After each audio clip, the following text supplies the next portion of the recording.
മേലൊത്തവൾ സുന്ദരി കുമാരിയല്ലേ, പിന്നെ വേണോ ഭസ്മധാരിയാമൊരുവനെ.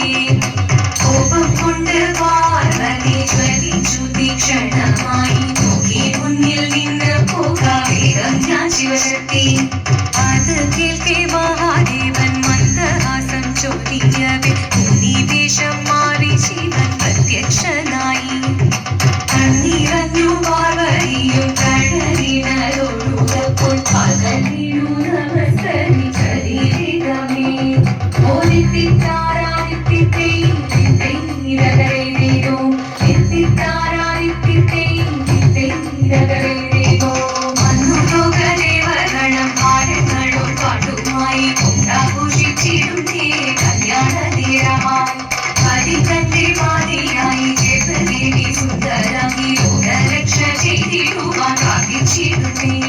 ഓദിത്തിത്താരാദിത്യത്തെയും തിത്തൈരകരേരോ, തിത്തിത്താരാദിത്യത്തെയും തിത്തൈരകരേരോ, തിത്തിത്താരാദിത്യത്തെയും തിത്തൈരകരേരോ, തിത്തിത്താരാദിത്യത്തെയും തിത്തൈരകരേരോ. ശങ്കരായ ശങ്കരായ ശങ്കരായ മംഗളം, ശങ്കരീ മനോഹരായ ശാശ്വതായ മംഗളം, സുദർശായ മംഗളം, ചന്ദനായ മംഗളം, ചിന്മയായ സന്മയായ തന്മയായ മംഗളം, അചഞ്ചലായ മംഗളം.